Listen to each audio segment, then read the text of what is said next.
a quererte desde la histórica altura donde el sol de tu bravura le puso cerco a la muerte. Aquí se queda la clara, la entrañable transparencia de tu querida presencia, comandante Che Guevara.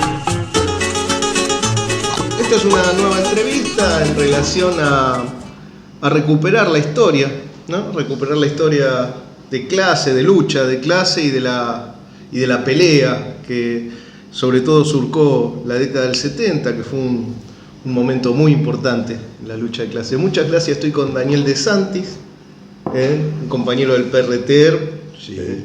Y te agradezco mucho la deferencia de darnos la entrevista. Y está mal, yo estoy orgulloso de ser del PRT. Está muy bien. Y haber sido del Comité Central es el máximo orgullo que tengo, ser militante del PRT y esto. Y bueno, y mi vida está dedicada a eso. Una pregunta, ¿qué es lo que te empujó a militar? Yo me crié en una casa que se vivía la política intensamente en Chivilcoy. Mi papá era dirigente radical y mi mamá era militante radical, y se vivía intensamente la política, el golpe del 55, los bombardeos a Plaza de Mayo, del lado de los radicales, pero la política estaba instalada. La primera vez que vi un arma fue que mi viejo era comando civil o por ahí andaba y tenía un revólver, no sé si un 32, un 38 porque era chico, yo tenía 7 años, pero era un revólver. La primera vez que vi un arma y mi viejo pasó a la clandestinidad en el 55. Y no es una anécdota que me gusta, pero que refleja. Entonces viene mi papá en esos días de septiembre, de junio, no me acuerdo ahora, del 55, habla con mi mamá, que yo no sé por qué diablo mi tía estaba ahí, y llama a Rodríguez, que era como una especie de remisero, tenía un Chevrolet 30, y nos manda Perón había, en agosto era en agosto, creo que el 31 de agosto, porque Perón había dicho ese discurso famoso, y por cada uno de los nuestros que caiga, caerán 5 de los de ellos. 5 por 1. Y ahí viene el 5 por 1. Sí, yo me lo acuerdo de primera mano, lo escuché por la radio, estaba la radio prendida y Perón diciendo ese discurso. Viene mi papá ahí, nos sube al auto de Rodríguez y nos manda para la casa de mi tía Elena. Entonces en el auto íbamos mi mamá, Betty, mi tía Elena y los 3 hijos, los 3 de Santito chicos. Y yo tenía 7 años y pensaba, a ver si el chofer es peronista y como sabe que nosotros somos radicales, estrella el auto contra la pared y se mata a él, pero mata a 5 radicales. Al 5 por 1. Eso tenía 7 años. Bueno, después alguna vez mi viejo me llevó, estaba afiliando gente, y los actos políticos yo iba. Bueno, mi viejo tuvo un derrame cerebral cuando era joven, yo era chico todavía, y después me moví solo, bueno, me tuve que hacer solo, casi sin padre, digamos, de los 13 años. Y fui militante de la Acción Católica también, activo militante de la Acción Católica, con escudito, bueno, y todo eso. Pero hay una primera discusión política en el año 64. El cura era, resumo, ¿no?, era nacionalista católico. Y me había dado a leer un libro, Año 10, de Hugo Wash, que era el seudónimo de Martínez Ubiriga, un ministro de Educación facho. Y yo tenía una educación liberal progresista, si se quiere, tanto en la escuela como en mi casa. Entonces, no, dice acá dice toda la verdad de la Revolución de Mayo. Y hablaba mal de Mariano Moreno y bien de Saavedra. Y yo era morenista De Mariano Moreno. De Mariano Moreno, de Mariano Moreno. Leí la introducción, el primer capítulo, y tiré el libro así, y me fui para la iglesia, y bueno, le armé el debate al cura, y me fraccioné con todos mis amigos. Le armé la primera fracción, tenía 16 años, y bueno, y estaba en el centro estudiante, el club colegial se llamaba de la escuela, fui secretario general en cuarto año, presidente en quinto año, bueno, me dedicaba mucho al deporte, así que me vinculaba con todo Chivilcoy. Cuando estabas en el centro estudiante, ¿de qué año estamos hablando ahí? ¿60 y...? Fui delegado desde el primer año, 61 al 65. 65. Sí. Y bueno, y siempre aparecía algún tema de político, no mucho, pero algún tema apareció, que ahora no me acuerdo bien qué era. Pero siempre estuve muy vinculado a la cuestión política. ¿Y cuándo conociste al PRT? Bueno, fui a estudiar a La Plata, bueno, ahí empecé a conocer otra cosa, cuando vino el golpe del 66 y la reapertura de la universidad. Bueno, primero el golpe, que fue un impacto, y después en septiembre la reapertura de la universidad. Yo salí a la calle con todos los estudiantes. Ya había participado en una manifestación. La primera manifestación que voy, salimos del comedor universitario, y un compañero de la pensión más grande que yo dice, ¿por qué no me acompañás? Hay un acto de la FUA en el rectorado de la universidad. Vamos para allá.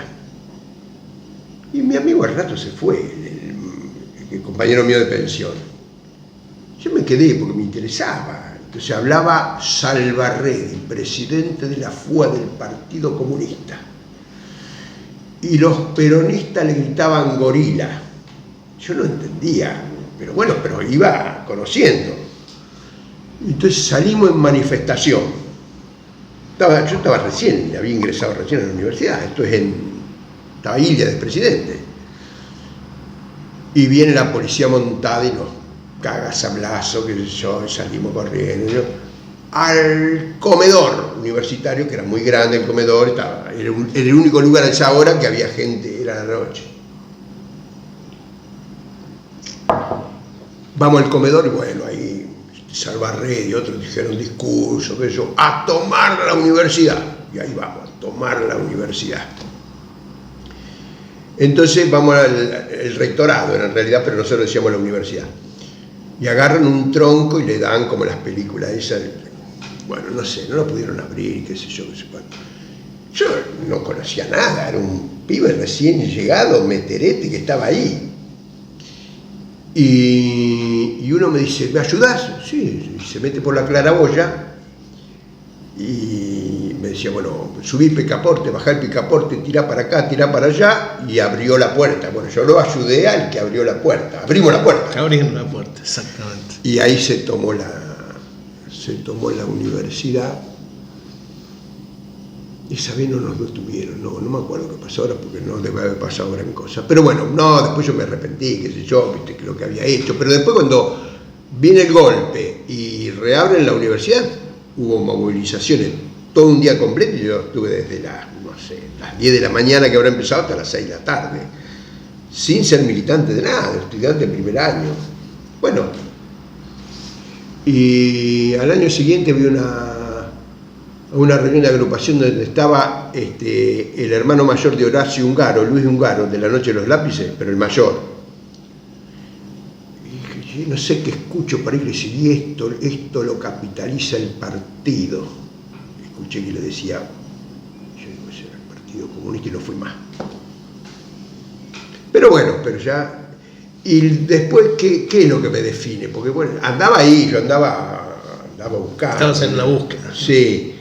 Y viene el Che Bolivia, y ya para septiembre daban, desde agosto, de cuando cae la retaguardia del Che, que daban la noticia de la muerte del Che.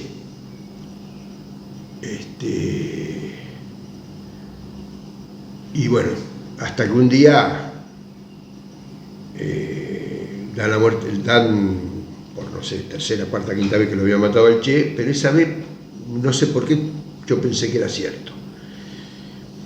Viene una vecina del departamento de al lado, que nos veíamos por las ventanas, y una mendocina bonita, qué sé yo, Lila, a pedirme azúcar, qué sé yo, cosas de estudiante, el intercambio. Y me pregunta, ¿es verdad que lo mataron al Che? Y yo le digo, y me parece que esta vez sí. Uy, dice, con lo churro que era, me dice. Y yo en ese momento pensé, debe ser la primera vez que dijo, habré pensado esta pequeña burguesa. Y si no usé esa palabra, Sí, sí. el concepto. Pero después lo revaloricé eso, digo, hasta esta chica, que no tenía nada que ver con la militancia, con la política y todo, sintió la muerte del Che. Estaba nubilada con el Che también, de alguna manera. Y de alguna manera el Che le llegaba a gran parte de la sociedad, era tan popular como ahora, no es que el Che se hizo popular después de muerto, el Che era popular en ese momento.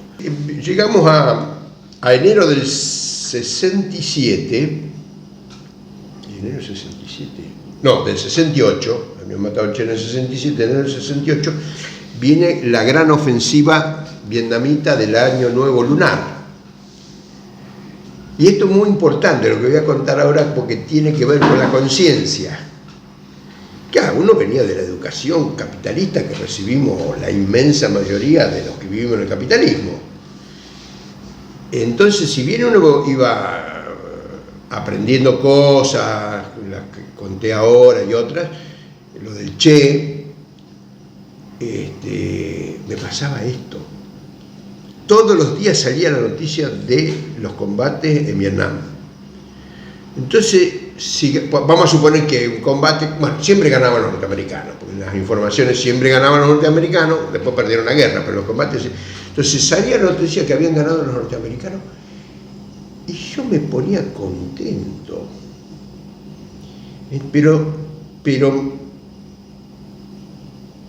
Pero mi cabeza me decía, ¿pero cómo? Si yo estaba de acuerdo con los vietnamitas. O sea, me daba cuenta que los vietnamitas luchaban por una causa justa, que era la independencia nacional, y entonces eso me tenía mal internamente, porque tenía como una dicotomía entre lo afectivo y el conocimiento. Era como las películas, ¿no? Que son, uno se nubila con los buenos, ¿no? Los buenos de la película. La educación de 18 años que uno traía, o 20 años en ese momento. Exactamente. Y en un momento, lo racional y lo afectivo coincidieron del lado de los vietnamitas. Sí, fue como una liberación para mí. Me puse contento. Bueno, ya pensé, ya estoy de un lado, de este lado. Crucé la barrera. Y bueno, y después de ahí había que buscar algo paramilitar y bueno. Y había una organización en la que estaba un amigo que fue el primero que me pasó los primeros libros el primer libro de un marxista que leí fue Pasaje de la Guerra Revolucionaria del Che Guevara. Y lo que más me impactó de todo el libro fue uno de los últimos relatos que tiene, cuando evoca a su amigo, al amigo guatemalteco, al Patojo, que bueno, que vuelve a Guatemala y lo matan ahí. Bueno, era una conciencia que recién estaba, entonces la cuestión de la amistad y todo esto fue muy importante en ese momento para mí. Pero bueno, entonces el que me había pasado este libro se vincula con gente del Movimiento de Liberación Nacional, así se llamaba, pero no Tupamaro, era una agrupación acá en Argentina que se llamaba así. Bueno, y ahí empezamos a ir a los cursos de formación, cursos de ingreso. ¿Por qué? Porque estaba Ismael Viñas, eran los dirigentes, Susana Fiorito, José Baselie, que eran intelectuales. Susana Fiorito todavía anda por ahí, he leído alguna cosa de Susana Fiorito, sigue siendo izquierda. Pero se definía nacionalista, revolucionario y socialista. Todavía no era comunista. Entonces fue más fácil para mí. Entonces me incorporé al Movimiento de Liberación Nacional, nacionalista, revolucionario y socialista. que no hacía la guerrilla, pero yo tenía simpatía por el Che Guevara. Me acuerdo una nota del periódico que llamaba Liberación, decía, ¿guerra de guerrilla o lucha de masas? Obviamente la nota se orientaba para como una contradicción antagónica, que es falsa, que después lo vamos a ver. ¿Esto o esto? Claro, esto, como es muy caro a la izquierda argentina, y a mí me llamó la atención la foto. Entonces empiezo a mirar la foto. Yo soy de Chivilcoy. Era una foto en la avenida de una movilización de la CGT regional, pero no solo que era en Chivilcoy, en la avenida Suárez, en la que yo vivía, sino que la foto la habían tomado prácticamente desde mi casa, para ilustrar nada, una cuestión anecdótica, pero... Muy casual, digamos. Muy casual, pero estaba ahí, qué sé yo. Yo ya tenía la foto, esa la famosa del Che, la tenía colgada en la pared. Pero bueno, estaba en este grupo. Al año siguiente me toca el servicio militar en San Martín de los Andes. Y bueno, no voy a contar todo porque va a ser muy largo, pero el 29 de mayo no venían los oficiales, no venían los suboficiales, estábamos los soldados perdidos por ahí. Y nos íbamos a la cantina del soldado, escuchábamos la radio, Córdoba, sucesos en Córdoba, qué sé yo, 20 muertos, 60 muertos, 40 muertos, no sabíamos si, bueno, no sabíamos bien, pero veíamos, por ahí vinieron los jefes, nos organizaron, porque todavía no teníamos instrucción casi, bueno, mayo, nos habían incorporado en abril, nos organizan en rol de combate. Claro, nosotros estábamos en la compañía comando, entonces éramos casi todos asistentes de los jefes. Yo estaba en el correo porque me habían detectado como por aspecto subversivo y además porque había venido una ficha mía. Porque en el año 68 me volvieron a detener en otra toma de la universidad y eso figuraba ahí. Bueno. Y nosotros empezamos a conspirar entre los soldados que ya nos conocíamos un poco y Rafael Folonier, que tenía un amigo que parece que estaba en el PRT. Su amigo era el hermano mayor de Liliana Downes, una periodista conocida. Sí. Oscar Downes, y él hablaba de Oscar Downes. No, dice, vamos a tomar el regimiento, yo le pongo un revólver en la cabeza al jefe de regimiento y damos vuelta al regimiento. Yo digo, estos troscos siempre ultra.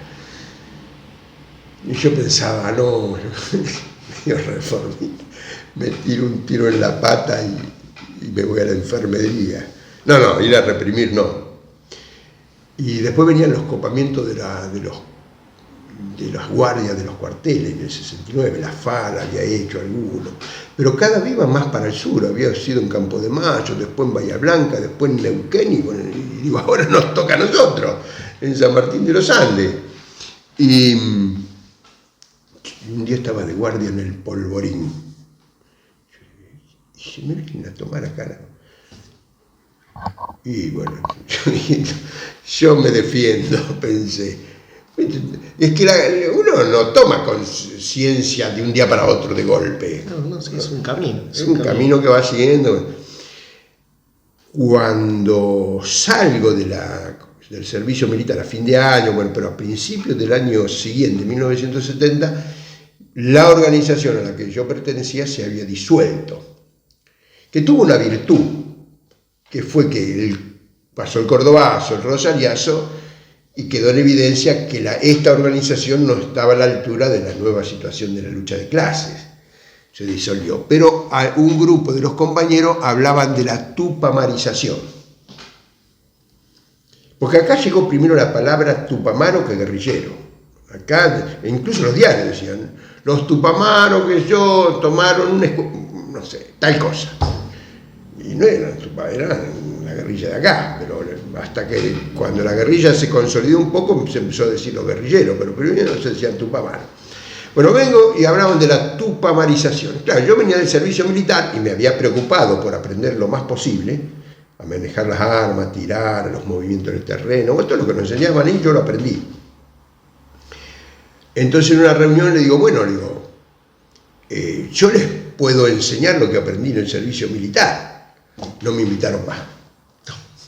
Y claro, porque ya vieron que no era de Pico, que había que... Y bueno, y ahí se terminó, entonces anduve todo el estabas año... planteando una perspectiva. Claro, todo el 70 anduve dando vueltas, viendo las distintas agrupaciones estudiantiles, y yo, ya como había militado en el Malena, había leído El Quehacer, había leído Estoy la Revolución, tenía una base de formación marxista, el Manifiesto Comunista, obviamente, y yo quería ir a trabajar en el movimiento obrero, porque, bueno, lo fundamental, el sujeto, la vanguardia, la clase obrera, yo quería ir ahí. Pero en un momento digo, pucha, yo no doy el paso para ir al movimiento obrero y no milito acá en la universidad, que yo soy un estudiante. Entonces ahí cambié un poco el enfoque y digo, bueno, a ver qué agrupaciones hacían las cosas que a mí me parecían bien. Y bueno, había surgido con mucha fuerza el movimiento revolucionario, las acciones guerrilleras. Estamos hablando ya del año 70, había pasado Cordobazo, Rosariazo. Y yo digo, y me gustaban las acciones militares que hacía el PRT, el ERP.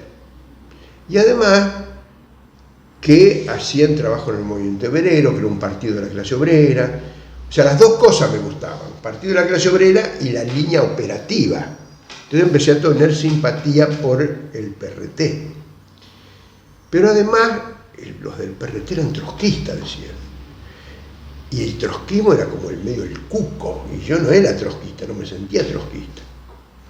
¿Cómo será esto? Entonces, por cuenta mía me puse a leer La Revolución Permanente de Trotsky, a ver qué era esa famosa Revolución Permanente de Trotsky. Ay, me pareció bien, qué sé yo, lo que planteaba la Revolución Permanente. Y bueno, estoy de acuerdo con que trabaja con el Partido de la Clase Obrera, estoy de acuerdo con la línea operativa, la Revolución Permanente me parece bien, tiene militancia en la universidad, está bien, no voy al movimiento obrero, pero por lo menos milito. Y ahí me incorporé a una agrupación estudiantil que se llamaba Tendencia Antiimperialista Revolucionaria, liderada o dirigida por el PRT. Bueno, y ahí me metí, eso fue a principios del 71. Y bueno, ahí ese año milité muy activamente la agrupación estudiantil porque ya tenía una experiencia anterior, entonces medio como que tenía cierta experiencia, y bueno, militábamos, hacíamos trabajo político. Me acuerdo con el curso de ingreso de ingeniería del año siguiente, del 70, no, me fui para atrás, no, eso fue antes, no importa. Eso fue cuando me había incorporado al MALE, del año 69, no, ya estamos ahora en el 71. 71, bueno, el 71 que me incorporó a la agrupación, y después un compañero, un amigo mío de Chivilcoy, que lo capté para la agrupación estudiantil, en una manifestación, lo metieron preso, y le encontraron una gorra militar, no sé de qué, su compañero de departamento, pero no sé, se la había traído de la Colima, no sé de dónde, y lo metieron en cana.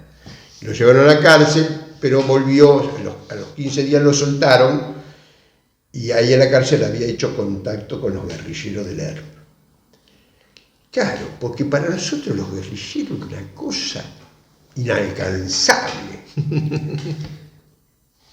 Y entonces, claro, viene, yo digo, como este que lo capté yo ya está en contacto con los guerrilleros del ERP, y yo sigo acá en la agrupación estudiantil. Entonces, bueno, ahí busqué el contacto y me vinculé con el ERP. Y bueno, y después me incorporé al partido. Sí, fin del 71, principio del 72. Vos estás narrando un camino que seguramente muchos compañeros han transitado de más o menos una búsqueda, ¿no? Sí, esa sí. búsqueda personal. Esa búsqueda personal que tenía, pero con un norte que era querer vivir en una sociedad diferente. Sí, totalmente. Sí. Querer la expectativa, un norte la posibilidad, ¿no? Se veía la posibilidad de poder construir una nueva sociedad. Eso hoy no existe. Estoy de acuerdo, comparto eso. Es más, eso se perdió primero parcialmente con la derrota de la revolución en América Latina, en la Argentina, pero sobre todo se perdió con la caída del muro de Berlín y la desintegración de la Unión Soviética. Más allá de la valoración que cada uno tenga de la Unión Soviética, aparte de eso, antes de eso, desde después de la Comuna de París, en 1871, hasta el triunfo de la guerra en Vietnam contra el imperialismo norteamericano, vos te parabas en cualquier lugar del mundo, donde quiera, en Alaska, en Vladivostok, el Tíbet, la Argentina o en Europa, y vos decías que eras socialista, que estabas por el socialismo y eras el futuro de la humanidad. Hasta los capitalistas estaban convencidos de eso. Retrasamos el socialismo 50 años, 100 años, 2 siglos, pero al final vamos a perder. Hasta los capitalistas estaban convencidos. Porque tuvimos un compañero que describió el capitalismo mejor que los capitalistas, que fue Carlos Marx, con el capital y otras cosas. Entonces nosotros sabíamos más del capitalismo que los capitalistas, con Marx y Engels y otros compañeros. Eso se perdió. Se perdió. Y esto es lo que no se termina de asumir entre la militancia que nos planteamos el socialismo como objetivo. Porque vos, para transformar la realidad, lo primero que tenés que aceptar a la realidad tal cual es, no la realidad que vos querés. No, la realidad es así. Entonces, si vos en el año 69, no sé, tirabas una molotov, te aplaudía buena parte del público, digamos. Hoy tirás una molotov y, salvo excepcionalmente que esté muy justificada por la situación del contexto, te repudia gran parte de la gente. Exactamente. Bueno, digo la molotov para decir un ejemplo. Imaginémonos tomar una comisaría. Yo vi un video, ¿no?, de época, donde le habían volado un auto de la policía, ¿no? Le habían metido un caño a un auto de la policía y había volado el auto. Entonces le hacen un reportaje a un hombre que iba caminando por ahí por la calle, le hacen un reportaje y mire, un periodista, ¿qué pasó? ¿Que volaron un auto de policía? ¿Qué piensa? Y por algo habrá sido. El tipo, o sea, hoy estarían horrorizados, pero el tipo como que justificaba, decir, claro, algún motivo habrán tenido los muchachos. Y no solo el socialismo, sino la guerrilla. Hubo encuestas del año 73 que el 50% de la población bancaba la guerrilla. 50% de la población. Hoy no sé. Bueno, el tema de la conciencia, ¿no? Le decimos, ¿qué es eso de la conciencia? Bueno, esto es una cuestión, ¿no? El tema de esa perspectiva de una sociedad nueva y eso. Y evidentemente, digamos, esto expresa la conciencia actual, una derrota. Sí. Antes de ir a eso, hablemos de las victorias. Hablemos de la victoria. La primera victoria del movimiento revolucionario fue... El Cordobazo fue un movimiento relativamente espontáneo. Digo relativamente porque estuvo organizado por los dirigentes sindicales. El Cordobazo. Y el Rosariazo también. Una cosa que la izquierda, gran parte de la izquierda, no acepta. ¿Por qué ocurrió el Cordobazo? Porque hubo una línea política que generó las condiciones para que se diera el Cordobazo. Obviamente, Agustín Tosco no sabía que iba a pasar el Cordobazo, pero tenía una línea de masas. Entonces, ¿qué hace Agustín Tosco con la gente de Luis Fuerz y el sindicalismo de liberación que él dirigía? Viene la huelga general del 30 de julio del 69, 30 de mayo del 69, y ellos se plantean, dicen, bueno, pero hay que hacer una huelga activa, con movilización, porque la CGT Nacional había llamado a una huelga pasiva. Entonces adelantan el inicio de la huelga para el día 29 a las 10 de la mañana con abandono de fábrica. Pero si lo del 29 lo hacían el sindicato de Luz y Fuerza y los que adherían al sindicalismo de liberación, hubiesen sido 2, 3 o 4 sindicatos y algunas agrupaciones. Entonces Agustín Tosco decidió ir a hablar con la burocracia bandorista. Hoy a lo mejor no quiere decir nada, pero con el Lobo Bandor creo que lo mataron después. Fue a hablar con la burocracia bandorista de Córdoba, que siempre en las provincias era un poco menos terrible como era acá, pero era la burocracia bandorista. Y el secretario general del ESMATA, que era el gremio más grande, los mecánicos, era el Pido Torres. Bueno, va y aceptan el planteo de Tosco de hacer la asamblea, abandono y marchar al centro de Córdoba. Están las fotos de la tremenda columna del ESMATA, la misma columna de Luz y Fuerza también, una columna imponente. Y bueno, y en esa movilización lo matan a Máximo Mena y se arma el Cordobazo. Pero el Cordobazo ocurrió porque hubo una línea política de amplitud, en todo caso del clasismo amplio, que tuvo la claridad política de ir a acordar con la burocracia sindical. ¿Qué estamos hablando? ¿Panacea de la burocracia sindical? No, estamos hablando de la política revolucionaria.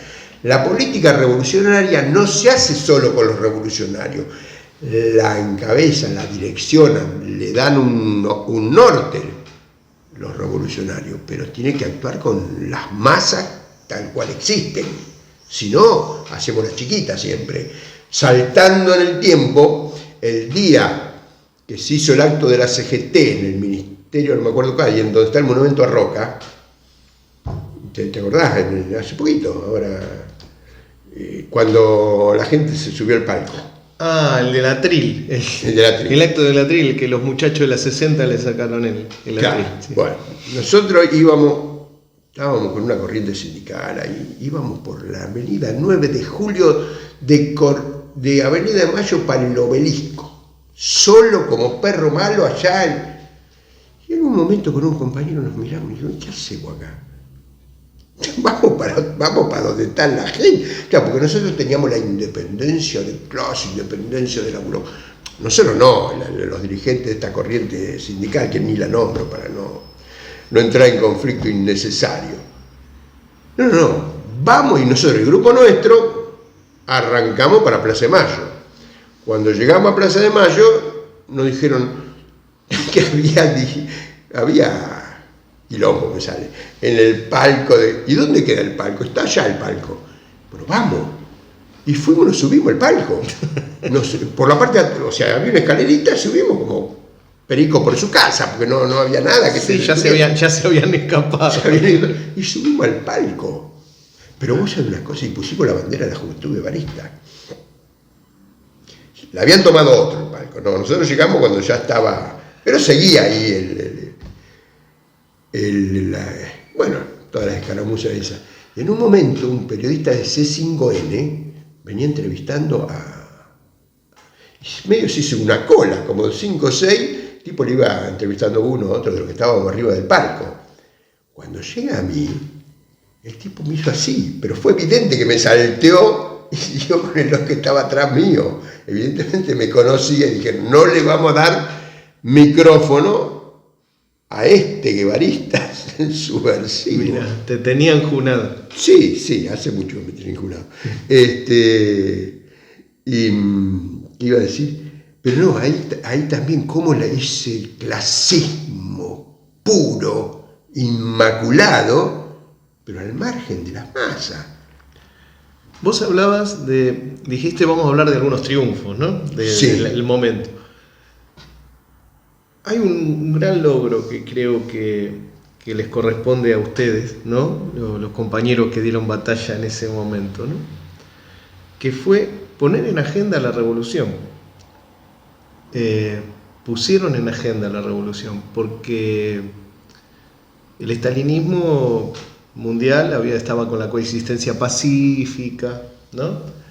Y bueno, sí, el Che, Vietnam, pero ustedes En Argentina. en Argentina, La Revolución Cubana. la Revolución Cubana, y Fidel ustedes Castro, en Argentina y Chile. Latinoamérica, ¿no? Sí.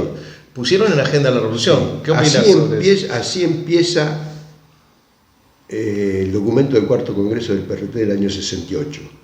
¿Cómo era? Ay, de memoria. Bueno, que los marxistas argentinos no toman el problema fundamental, que es el problema del poder. Hay que poner en el centro la cuestión del poder. Así empieza el cuarto congreso. Y viene el Cordobazo, que le da un espaldarazo a todos los grupos que se planteaban la lucha revolucionaria, tanto marxista como peronista. El PRT, la FAL, la FAP, los montoneros, y me estoy salteando uno. Éramos 5 grupos nacionales. La OCPO. Vino después. La OCPO viene después. Muy importante, pero viene después. Bueno, primer triunfo, es un triunfo. Está bueno el aporte que hace. Primer triunfo, haber puesto en la agenda política de la clase obrera y de la lucha por el socialismo la cuestión del poder. Fundamental. Ese movimiento revolucionario obtuvo un enorme triunfo, que fue la derrota de la dictadura de Onganía Lanuse, que terminó en las elecciones. Ese fue un triunfo nuestro, no una derrota nuestra.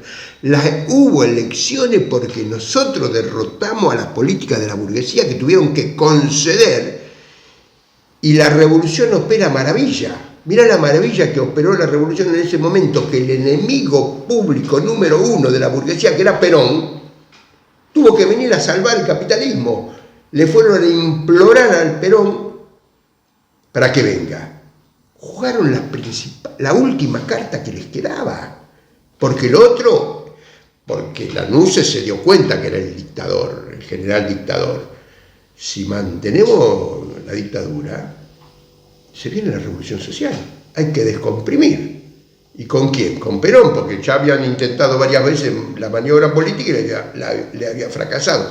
Es decir, que Perón, más que al frente del movimiento de masa, Perón es traído de los pelos por el movimiento de masa y avalado por la burguesía. Bueno, ahí a nosotros nos han criticado, sobre todo después del 83, de que el error nuestro fue haber continuado la lucha armada en el 73. No, señores, error grande. El principal error del movimiento revolucionario en las elecciones del 73 fueron de la FARC y Montonero, pero sobre todo de la FARC, que eran marxistas, en haber apoyado al líder de la burguesía, que venía a contener el movimiento revolucionario. Ese fue el gran error, y dividió el movimiento revolucionario. Y el acierto fue de Santucho y del PRT, que plantearon el papel que venía a cumplir Perón, y que la historia lo demostró claramente. O sea, primer gran triunfo fue la derrota de la dictadura del 66 al 73. Y haber puesto que la burguesía tenía que jugar sus últimas cartas, que era Perón. Y hay una cuestión que Santucho, Mario Roberto Santucho, secretario general del PRT y comandante jefe del ERP, se enfrenta con Perón. Nadie se enfrentaba con Perón. Perón primero viene, Cámpora había sacado el 49,5% de los votos. ¿Y quién hablaba? ¿Quién criticaba a Cámpora y quién criticaba a Perón? Nadie. Y Santucho lo critica a Perón, pero desde una posición de fuerza. Interesante leer cuál es el razonamiento de Santucho. Dice, las elecciones se dieron por el Cordobazo, el Rosariazo, las grandes movilizaciones en todo el país y el surgimiento del movimiento revolucionario. Nosotros hemos luchado, los fusilamientos de Trelew, el pueblo, la clase obrera y el pueblo y los revolucionarios hemos derrotado a la dictadura, así que nosotros le hablamos a Perón desde la legalidad revolucionaria. Él habla desde la legalidad burguesa y nosotros hablamos desde la legalidad revolucionaria. un razonamiento no está escrito en ningún libro, porque en los libros parecería que está escrito que si hay elecciones vos tenés que plegar la mesa e irte para tu casa, o envaselinar las armas, y no. Entonces, ¿qué es lo que planteamos? Ninguna tregua al ejército opresor, ninguna tregua a las empresas explotadoras imperialistas. Pero, eso es lo que planteamos en un volante, el volante respuesta al presidente Cámpora. ¿Lo has visto? La carta Cámpora, sí, la he leído. Yo creo que al día de hoy debe ser el volante más masivo de la historia argentina, porque todas las cosas que pasaron en Argentina no son peronistas. Nosotros hicimos cosas. El volante más masivo de la historia argentina lo tiró el ERP. Iniciamos la campaña, y hay un boletín interno, dice, se inició la campaña de respuesta al presidente Cámpora con mucha debilidad, y ahí Santucho toma la medida y dice, todo el partido del ERP a repartir el volante. Se repartieron más de 2 millones de volantes. Se hicieron radios parlantes, se hicieron conferencias de prensa citando a los periodistas en la clandestinidad, comunicado a los diarios. El pueblo argentino se enteró cuál era la posición nuestra. Eso fue un hecho político. Nosotros generamos un hecho político desde abajo. Sube el presidente que va a subir Cámpora y el ERP está en contra. ¿Por qué? Por lo que acabo de decir. Porque era un gobierno que venía a hacer la política de la burguesía y no venía a ser la política de los revolucionarios que habíamos derrotado a la dictadura militar. Y el 25 de mayo del 73, nosotros salimos de La Plata con la columna y vamos a la Plaza de Mayo porque ahí teníamos una cita con los carteles de familiares y ahí arrancamos para la cárcel de Devoto. Cuando llegamos a la cárcel de Devoto, esa columna nuestra que era de, 200 cuando salimos de La Plata, 150 cuando salimos de La Plata, se había transformado en una columna de 1000, 2000, qué sé yo. Y entramos ahí a la zona de la cárcel, por la calle de atrás, donde está la foto esa famosa, con los carteles de todas las organizaciones, con las antorchas que habíamos retirado, yo creo que era el sindicato Fuetra. No hay ninguna foto de esa, de la parte de atrás de la cárcel con la bandera y la columna con antorcha que estaba anocheciendo, una escena espectacular. Y ahí llegamos nosotros con la línea de que ese día tenían que largar a los presos. Bueno, ahí en un momento los dirigentes dijeron, hay que ir a la puerta de la cárcel. En el camino hubo una agrupación política, no vamos a nombrar, porque ¿para qué? Que nos quiso frenar. Bueno, nosotros éramos el ERP. Pasamos, llegamos a la puerta. Al rato cae la masa que venía de... Había bastante gente, éramos varios miles los que estábamos, no es que éramos 50, había, 4.000, 5.000 personas había. Y al rato cae la masa que venía de la Plaza de Mayo. Y bueno, nosotros, ahí se arma de alguna manera sintetizo, se arma como una discusión. Un debate ahí. Como un debate, no tanto hablado, sino los movimientos, los gestos, y nosotros, yo era militante de base, pero tenía bastante experiencia, entonces ahí los compañeros nuestros del brazalete del ERP se habían ido. Bueno, quedamos un poco a cargo nosotros, los militantes de base, pero con experiencia.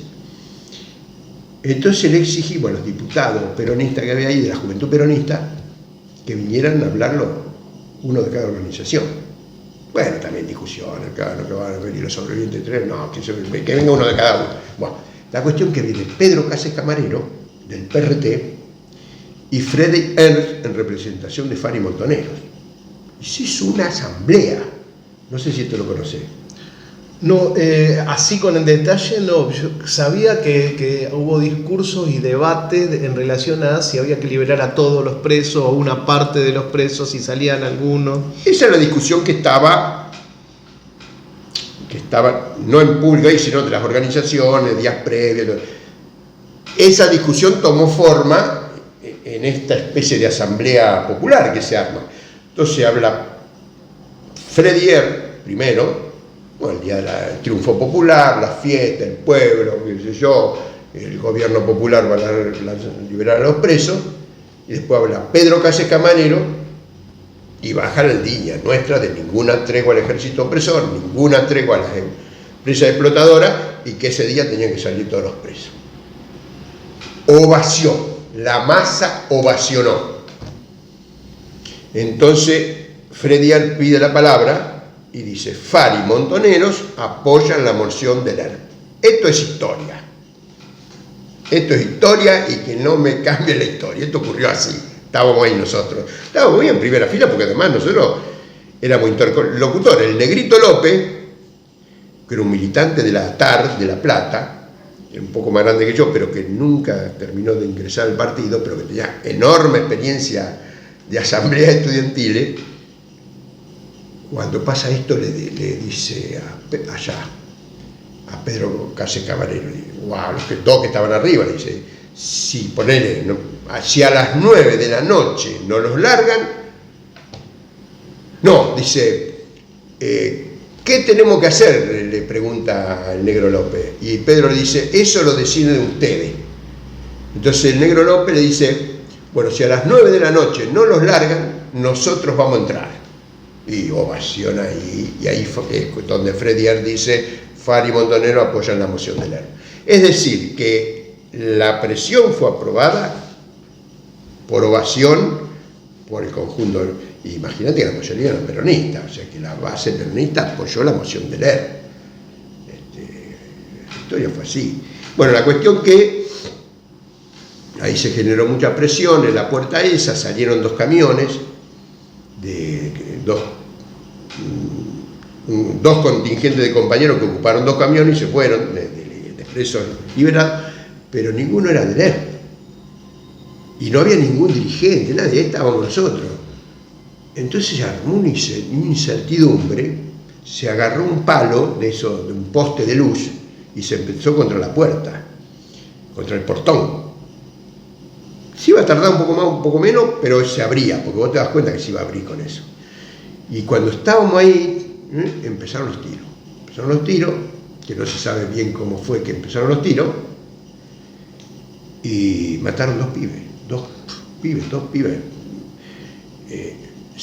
Yo con otros que estábamos ahí cargamos 5 heridos. Capaz que los 5 heridos a lo mejor eran algunos de los chicos que mataron. ¿Y qué había pasado? Como en esta puerta había tanta presión, habían decidido liberar a los presos por otra puerta. Y bueno, y acá no nos enteramos nosotros. O sea que murieron innecesariamente. Bueno, eso fue el 25 de mayo. El 25 de mayo las masas en la calle dieron por tierra al primer acto del gobierno de conciliación de Perón. Los presos políticos fueron liberados por el pueblo. No fue la toma de la Bastilla, pero no estuvo tan lejos tampoco. Bueno, así empezó el gobierno peronista, con un acto de masa triunfante. Y de ahí en adelante se jugaron, por un lado, la burguesía tratando de pacificar el país, y por otro lado el PRT con esta línea.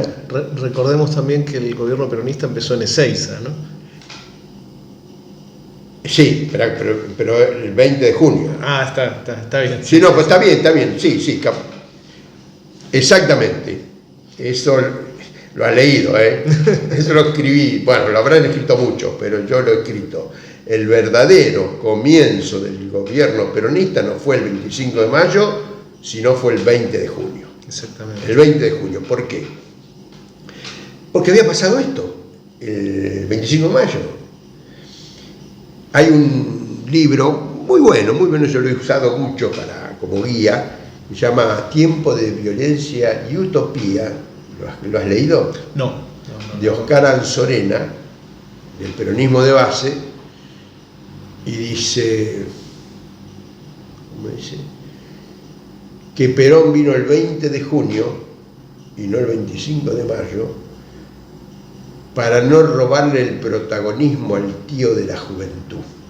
Se suma el compañero Sebastián, estamos acá con Daniel. Bueno, estaba contando lo que fue la liberación de los presos en Devoto en el 73 y seguimos con la entrevista. Una Ezeiza. Hablamos de Ezeiza, ¿no? De lo que fue, lo que coincidimos, ¿no? Lo que designa al gobierno de Perón, ¿no? Es decir, Ezeiza asigna mucho más que Devoto, ¿no? El gobierno de Perón. Hasta el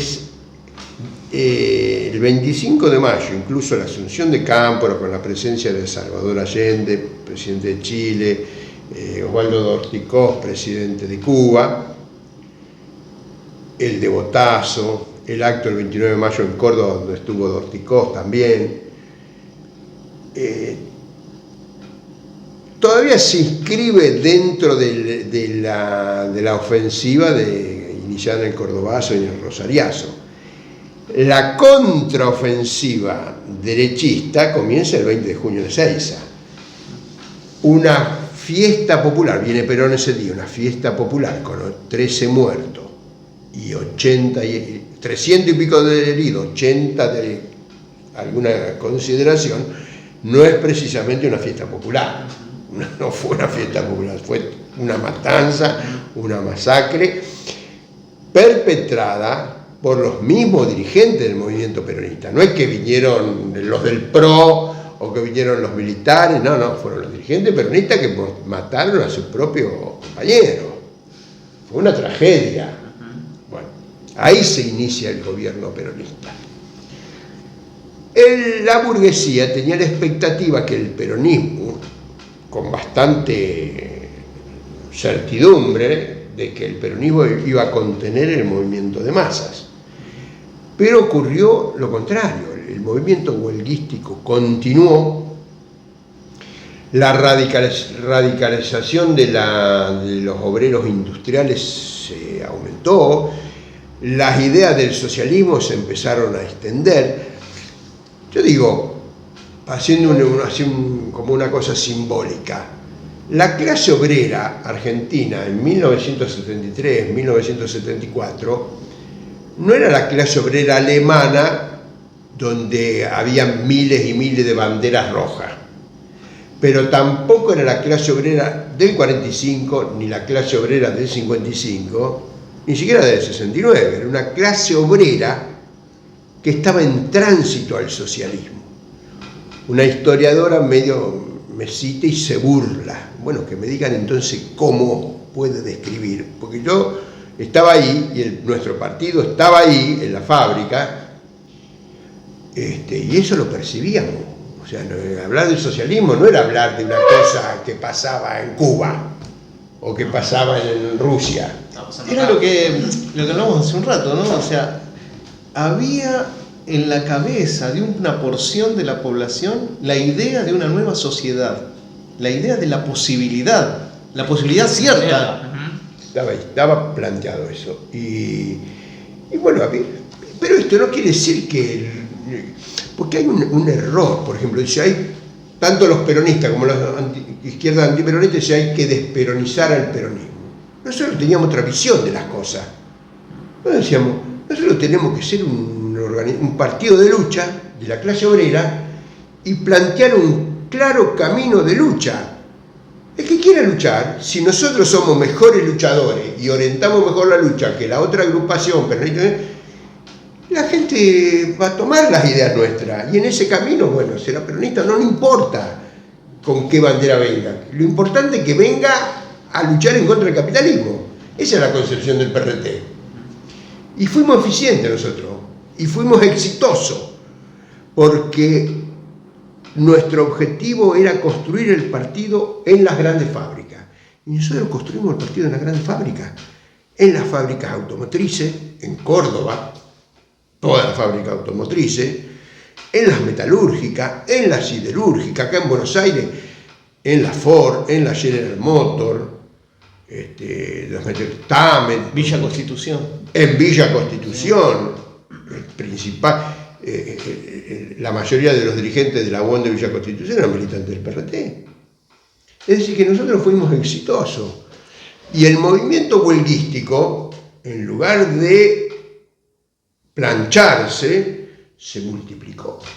Las grandes huelgas del 74, el año 75 se inicia, Santullo dice, 4 enfrentamientos de carácter político revolucionario. La huelga del ingenio Ledesma en Jujuy, las luchas en Villa Constitución, las luchas en Córdoba y la guerrilla en Tucumán, que venían de una gran huelga azucarera también. Es decir, que el año 75, ¿y qué pasa después? Vienen los convenios colectivos de trabajo, que ustedes saben de qué se trata, digámosle al público, es donde los obreros y los patrones discuten los convenios de trabajo, el salario, las condiciones de trabajo y el salario.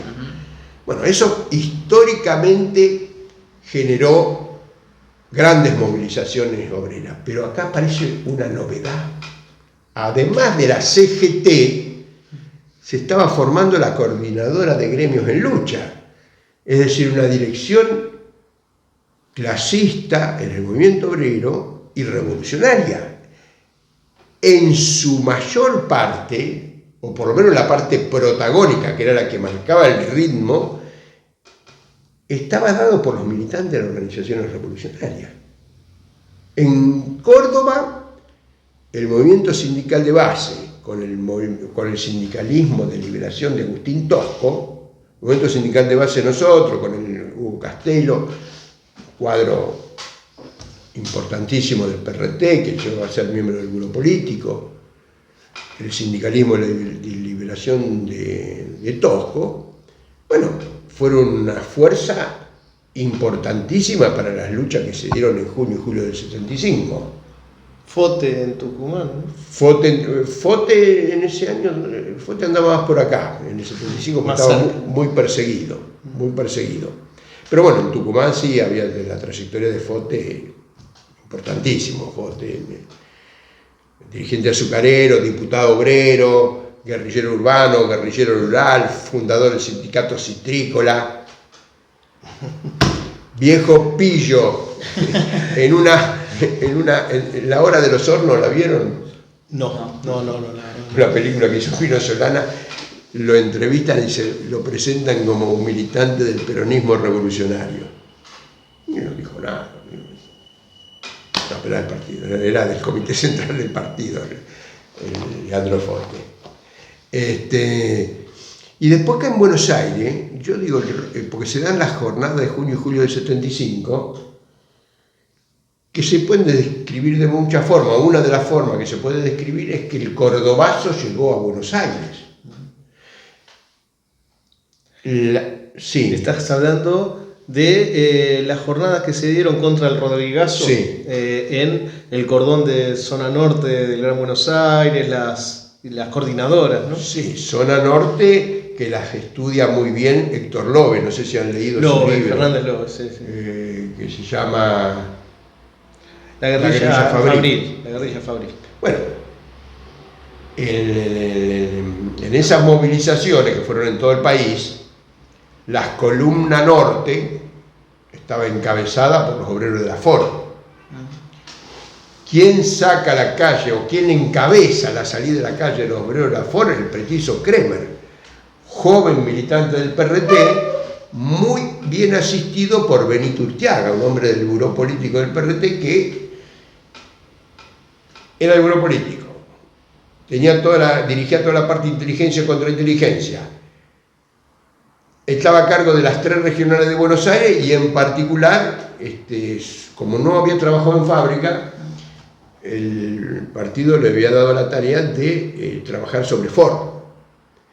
Entonces, porque el partido tenía la fábrica entre ceja y ceja, no hacía cosas que no tuviera como eje la fábrica. Aunque después vamos a hablar que como eje la fábrica, pero tenía una visión, pero después volvemos a lo de los comités fabriles. Perfecto. Si me olvido me preguntan de los comités Perfecto. fabriles. Entonces ahí cuando sale la Ford, se arma la columna norte, que bueno, llegan hasta la General Paz. En zona sur también hubo grandes movilizaciones, había una coordinadora con eje ensayar, de donde era, o donde es este compañero peronista, como se llama, de la CGT, bueno, un dirigente de la CGT, bueno, no me sale el nombre ahora, pero en la zona sur, la fábrica más grande era Rigoló. Y la fábrica Rigoló estaba Luis Angelini, cuadro histórico del PRT, un compañerazo, y él había construido el partido ahí, había varios compañeros. Toda la coordinadora con eje ensayar podría reunir 2.000, 3.000 obreros. Bueno, Rigoló sola tenía 3.000. Es decir, que un poco la punta, no más que la punta de lanza, el peso de la movilización de zona sur estaba en los compañeros Rigoló, el Luis Angelini, otro compañero que lo llamaba Carlos, que era ¿cómo se llama? El delegado general. En el caso de Rigoló, yo digo, total, que alguien me desmienta, que investigue en el mundo, la única elección sindical en el mundo donde el voto programático le ganó las elecciones. ¿Por qué? Porque venían las elecciones del Sindicato del Vidrio en la seccional ahí de Berazategui, y la burocracia sindical impugnó la lista. Como hacen siempre, alguna trampa, ellos impugnaron la lista, y los compañeros faltaban 48 horas para las elecciones. Lo único que pudieron hacer, presentaron un voto programático. En 48 horas el voto programático le ganó por paliza a la lista de la burocracia. Bueno, esa era la coordinadora sur. En el oeste del Gran Buenos Aires, que estaba la fábrica, ¿cómo se llamaba? Martín Amato, Santa Rosa, bueno, estaba la Mercedes-Benz, la General Motors, no me acuerdo bien. Ahí el principal dirigente era demócrata y cristiano, no me acuerdo del nombre, y el segundo principal dirigente era Emilio Tomasini, un militante del partido, del PRT. Hay una agrupación, en el oeste hay una agrupación metalúrgica que se llama Emilio Tomasini. Y en La Plata, Berizo y Ensenada estuvimos al frente nosotros. Astilleros, ¿no? Estaba Astillero, estaba Propulsora. Artarza, Propulsora. No, Artarza en zona norte, allá era Astillero Río Santiago. Ah, el Río Santiago. Nosotros, yo estaba en Propulsora, yo era obrero en Propulsora, trabajaba ahí. Me había ido, porque el partido me había sacado porque me iban a matar. Pero cuando se dan las movilizaciones, yo empiezo a mandar las mociones por teléfono. Ganaba las mociones por teléfono, en serio. Yo proponía y activaban, por así decirlo. Aprobaban la moción y bueno, me acuerdo que un día habían aprobado el kit de colaboración que había sido muy efectivo en un momento. Entonces, ahora en junio habían votado el kit de colaboración. Entonces me decían, compañero, está muy bien el kit de colaboración, pero eso ahora es insuficiente, ahora hay que salir a la calle. Bueno, en la asamblea siguiente votaron salir a la calle y fuimos ahí yo fui a Propulsora y ahí fuimos hasta Astillero a convocar a los obreros de Astillero a salir a la calle. Y no salían los de Astillero y los compañeros de Propulsora estaban enojados, qué sé yo, pero claro, porque la burocracia, ellos no habían podido todavía sobrepasar a la burocracia del sindicato, nosotros sí. Y ese día, que fue el 30 de junio, nos vinimos a la CGT acá de Azopardo, y bueno, cuando llegamos con Propulsora, se notaba la experiencia de Propulsora, era un ejército, marchaba, y bueno, llegamos arriba, nos hicimos del megáfono, hablamos ahí, bueno, eso fue el 30 de junio, y el 3 de julio, las coordinadoras llamamos un paro general, una huelga general. Hay que decir, porque si no que va a quedar sesgado, yo tengo esta imagen y hasta ahora nadie ha demostrado lo contrario. Yo creo que la extensión de las coordinadoras, extensión territorial, cantidad de fábricas, se lo dio la juventud trabajadora peronista. Y la profundidad en las grandes fábricas se la dio el PRT. Bueno, y después estaba todo el resto de las agrupaciones de izquierda, el peronismo de base, el compañero independiente, pero los dos pilares fundamentales de las coordinadoras de gremios en lucha fueron la JTP y la militancia obrera del PRT. En ese momento, bueno, estás describiendo como una cima de la ola del ascenso que se dio en ese momento, ¿no? El PRT, para nombrar algunas cosas más, ¿no? Fundó un diario El combatiente. pero un diario un diario legal, público, legal, ¿no? El Mundo. Más que fundar lo compramos, era un diario que había sido abandonado, digamos, y compramos la llave comercial, el nombre comercial. Pero tenían un diario de libre circulación y una fábrica de armas, la JCR, sí. Una unidad con organizaciones latinoamericanas, que fue la Junta Coordinadora Revolucionaria, ¿no? Sí. Con el MIR, con Tupamaro y con el MLN del Che de Bolivia. Digamos todo ese proceso con todo lo que contaste, ¿no? Con todas las demás organizaciones, con un pueblo y una clase trabajadora, con un sector importante, soñando con otro mundo. ¿Por qué perdimos? Un poquito antes. Yo me centré, como ustedes vienen de la fábrica, yo me centré en la lucha de la fábrica. Pero en realidad la lucha de la clase obrera fue mucho más amplio que la lucha específicamente sindical y fabril. Nosotros éramos un partido revolucionario y por lo tanto, como dijimos al principio, aspirábamos a la toma del poder, o sea, planteábamos la disputa del poder.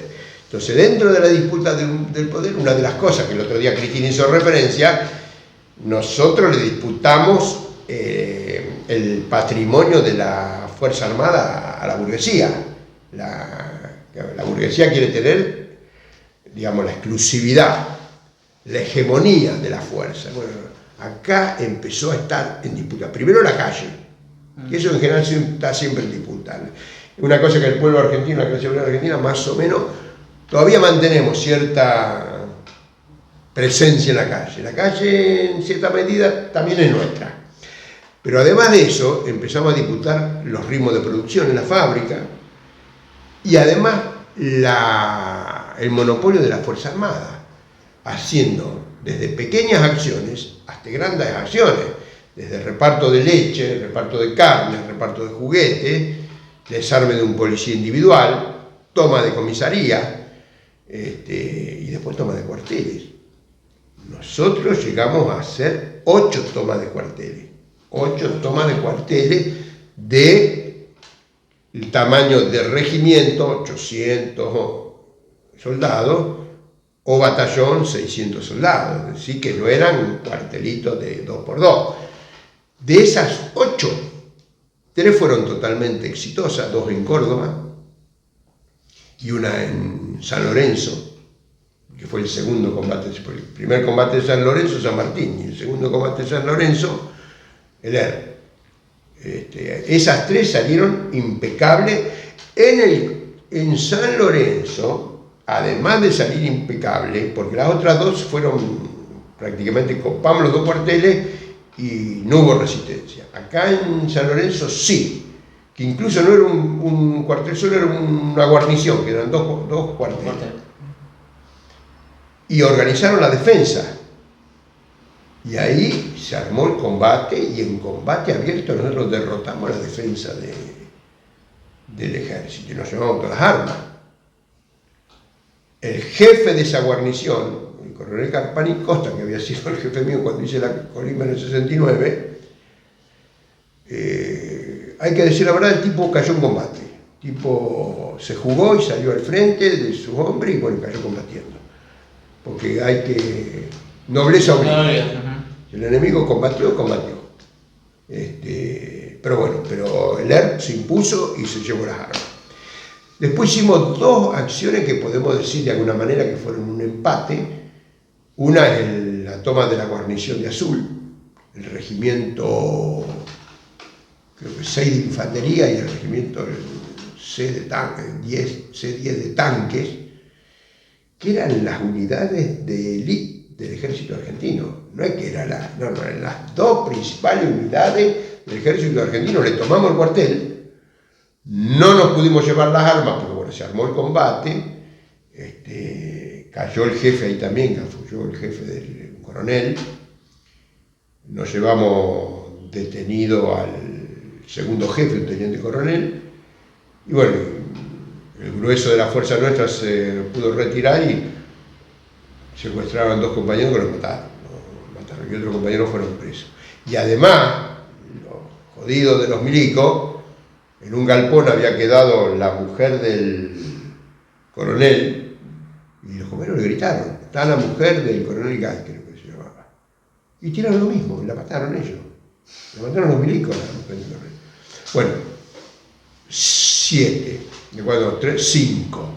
Después está la de la otra empate, no me acuerdo a cuál le llamo, pero después está la de... No era un cuartel, pero todas las unidades policiales de la Policía de Córdoba, que fue una operación también más o menos de la misma envergadura que la toma de un cuartel, que no pudimos entrar al Departamento Central de Policía, a la Central de Inteligencia, que no me acuerdo el nombre, pero bueno, hubo un combate importante y como, digamos, como revancha mataron a Osatinsky, un compañero dirigente de Montonero, el que estaba preso, lo habían detenido hace poco.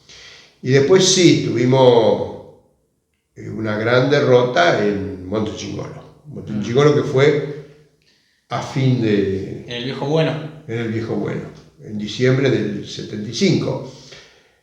Pero claro, después dice que no había que hacer Monte Chingolo, que fue un error. No. La lucha revolucionaria llega un momento que vos necesitas armas. Y las armas no las venden en el mercado libre. Las armas están en los cuarteles, o si no, las tenés que, no sé. En Chile, por ejemplo, entre la Unión Soviética y Cuba le mandaron un cargamento de 60 toneladas de armas que desembarcaron en el norte de Chile. Bueno, hay toda una historia.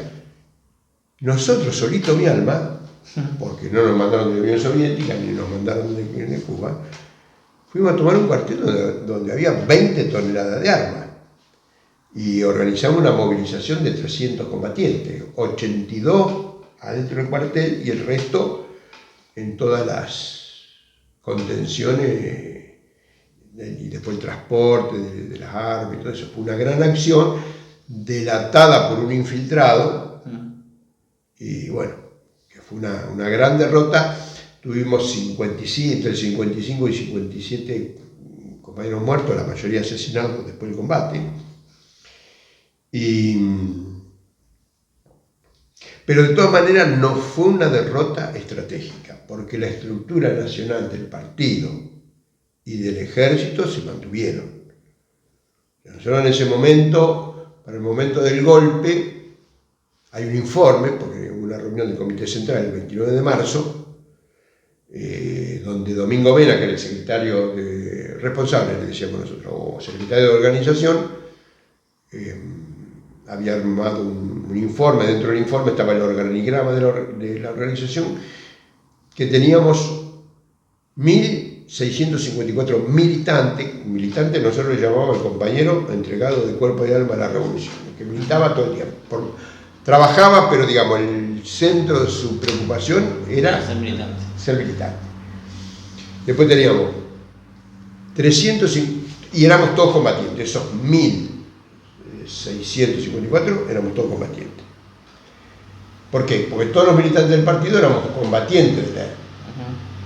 Más había 350 combatientes que no eran del partido, que eran solo combatientes de la época. Porque la idea nuestra era hacer un ejército de masas, que no llegamos a eso. El programa de Lerner no era un programa marxista, leninista, comunista, era un programa democrático, revolucionario, donde el socialismo estaba más como consigna, pero más o menos momento, desde el punto de vista económico y social, el programa del ERP era como el programa de Huerta Grande, de la CGT, en realidad de las 62 organizaciones, que no eran peronistas en ese momento. Las 62 organizaciones después fueron peronistas, pero el programa de Huerta Grande es un programa. Nosotros el programa que estamos levantando nosotros en este momento, planteamos la revolución industrial con el programa de Huerta Grande, que la Argentina necesita una revolución industrial. ¿Por qué? Cambio de tema un poquito. No, está perfecto. Porque la burguesía argentina no quiso hacer la revolución industrial, por eso somos un país atrasado. No la quiso hacer Roca en 1880, cuando el imperialismo todavía se estaba instalando en el mundo, que había posibilidades. A la salida de las dos guerras mundiales hubo también posibilidad. Siempre es posible, porque la revolución industrial es una decisión política. Pero bueno, hubo momentos específicos donde era más posible la revolución industrial. El que más avanzó fue el gobierno peronista. Por eso el pueblo sigue siendo peronista, porque el peronismo fue, dentro del capitalismo, el que más avanzó. Decir esto no nos hace peronistas, decir esto nos hace estar en la realidad. Así como decimos, nos derrotaron y se cayó la Unión Soviética, tenemos que decir, el capitalismo donde más avanzó fue durante el peronismo, y como la burguesía argentina nunca estuvo dispuesta a hacer la revolución industrial, Perón, ¿con qué intentó hacer la revolución industrial? Con la oficialidad del ejército y apoyándose en la movilización pasiva de la clase obrera. Digo pasiva en el sentido no revolucionaria, no es que no se movilizaban, pasiva que no era para la revolución. Y finalmente fue derrotado el peronismo porque no terminó. Bueno, ahí estaba casualmente ayer, desde el punto de vista militar, Perón tenía todas las de ganar, incluso sin movilizar a la clase obrera. Perón dice que se fue para no hacer un baño de sangre. Yo creo que se fue porque si Perón jugaba toda la fuerza, derrotaba a los golpistas, ¿y cómo seguía? Y movilizaba a la clase obrera, ¿cómo seguía? ¿Se podía seguir dentro del capitalismo? Perón no estaba dispuesto a ir más allá del capitalismo, porque él era un claro defensor del capitalismo, ¿no? Nunca dijo otra cosa, como Cristina nunca dijo otra cosa, son defensores del capitalismo. Entonces era un riesgo muy grande que la clase obrera no solo fuera el sustento, el sostén del peronismo, sino pasar a ser protagonista del proceso. Entonces, ¿dónde iba a llegar? No sabemos, porque eso no ocurrió. También pudo hacer la revolución industrial la burguesía en el 73, pero ya no tanto por la situación internacional, sino por el gran auge de masa que había, obrero revolucionario, que es lo que hemos estado describiendo. Y, como le dijo Elvio Coelho al sociólogo norteamericano James Petra cuando lo entrevistó, dice, Coelho, bueno, con tanto que me muestra de los avances de la industria argentina, ¿por qué no lo intentan? ¿Por qué no intentan la revolución industrial? Es que los obreros son muchos, están organizados y podemos perder. Claro, porque para hacer una revolución industrial vos tenés que romper las relaciones de poder establecidas aún dentro de la burguesía. Sí, por ahí una revolución industrial la hago, pero ¿quién queda al frente? No mi sector de la burguesía, sino otro que aparece, no estuvieron dispuestos. Me dijo un comunista, medio peronista, en una reunión que tuvimos esta semana, dice, no, pero el peronismo quería ser la burguesía nacional, con las, ¿cómo se llama? La CGE, con este hombre, ¿cómo se llama? El ministro de Economía de Perón, Gelbar. Yo pues no quise entrar en discusión ahí porque no era lo oportuno. Sí, eso es verdad, pero también es verdad que la clase obrera estaba movilizada y el peronismo creó la AAA para aniquilar la vanguardia obrera. ¿Por qué? Porque la lucha de clase estaba en ese momento en otro nivel superior, no era revolución industrial burguesa o no. En ese momento la lucha de clase era revolución socialista o capitalismo un poco ayornado. Esa era, bueno, y el peronismo jugó para la contrarrevolución. Y la última vez que hubo condiciones fue ahora cuando los precios de los commodities en 2002, 2003, estaban por las nubes. La rebelión que volteó al neoliberalismo, alza de los cómodos, o sea, de los alimentos, del oro, de todas estas cosas, había condiciones. Bueno, la burguesía argentina nunca quiso hacer la revolución industrial. Entonces, ¿qué decimos nosotros? Ahora sí, nosotros En la actualidad. en la actualidad. Nosotros decimos, el socialismo no es ideal de futuro. Lo hemos estado diciendo acá. Tenemos que ganar la conciencia de las masas del mundo, de América Latina y nosotros en la Argentina, ganar la conciencia de las masas del mundo ofreciéndole algo que entusiasme a las masas. ¿Y qué le proponemos? ¿Qué le vamos a proponer? El reparto de las migajas del capitalismo o de las escaseces del capitalismo. No, tenemos que proponer que es posible hacer de la Argentina un país de amplio desarrollo, con plena ocupación, con salud, educación, con salario, con todo lo, bueno, con todo eso, y hacer la felicidad del pueblo. Eso se llama socialismo. Eso, ¿junto con qué? Junto con el poder popular. Poder popular y revolución industrial es el socialismo hoy para nosotros. Vienen los de izquierdistas y me dicen, no, pero ese es el programa de la burguesía. No, error. La revolución industrial no tiene ideología. La hizo históricamente la burguesía en Europa, en Estados Unidos, en Japón. Pero la revolución industrial es una cuestión técnica. O si no, vayan a leer a Che Guevara como ministro. ¿Cuál es la preocupación de Che Guevara como ministro de Industria? Desarrollar industrialmente el país. Y el mismo Che dice, la técnica no tiene ideología. Tomemos la técnica que viene del capitalismo, incluso del imperialismo, que es donde está más desarrollado el capitalismo. Y el sistema de administración del Ministerio de Industria del Che lo tomaba de la General Motors. Eso lo dice el Che, lo digo yo. El sistema de administración del Ministerio de Industria era tomado de la General Motors. Entonces ahí te explica los hornos tal, bueno, las cuestiones técnicas que había que traer de la burguesía para acá.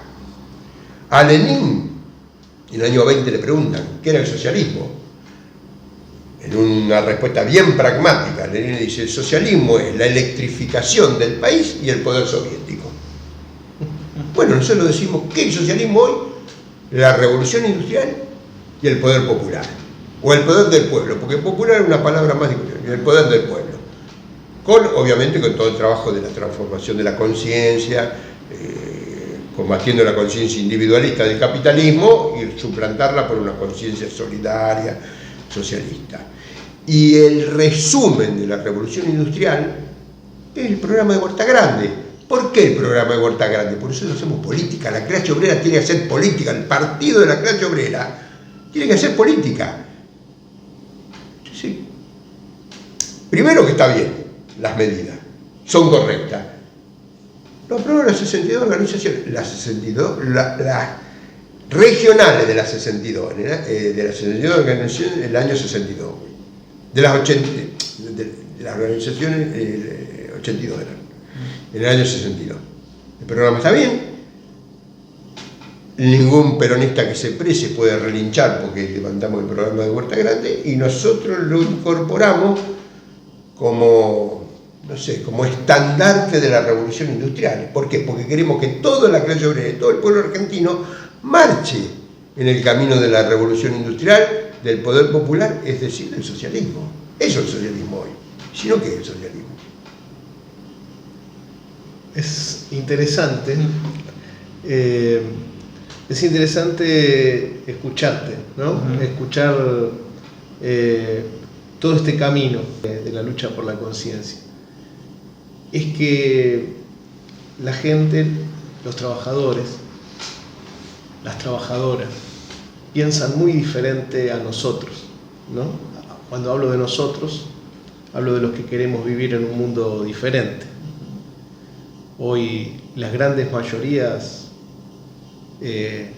piensan muy diferente a nosotros y incluso el que lucha es denostado como un delincuente, como un vago, como alguien que no quiere que no quiere trabajar, aquel que corta una ruta, aquel que da una pelea, aquel que para una fábrica, aquel que para el subte, aquel que para un transporte por aumento salarial, es denostado por grandes mayorías de trabajadoras y trabajadores. No hablemos ya de otras clases, sino de nuestra misma clase, Desgraciadamente. portadores de esa conciencia, ¿no? E incluso pensando en que nos tienen que cagar a palos si salimos a luchar, si nos tienen que meter presos. ¿Por qué llegamos a esta situación? Esta situación de la conciencia actual, ¿no? Yo creo que por lo que venimos diciendo de la derrota nacional, la derrota continental y mundial con la Unión Soviética, y no nos hemos podido reponer, no hemos podido reorganizar, no tenemos un partido de la clase obrera. Uno ha intentado varias veces y todos estos años hemos estado empujando para ese lado y tenemos que reconocer que hemos fracasado, no hemos podido construir un partido de nuestra clase que tenga un proyecto, este proyecto para el conjunto, o sea, derrotar al enemigo, pero proyecto para el conjunto de la sociedad. No hemos podido. Hay sectarismo, hay poca creatividad. Ustedes fíjense, esto que yo acabo de decir. No, dice, pero eso es una propuesta de la burguesía. No es una propuesta de la burguesía, es una propuesta que yo entiendo que es la propuesta del socialismo hoy. ¿Pero de dónde sale? Y sale de la experiencia nuestra. No está en los libros. En los libros, lo que yo digo, no está en ningún libro.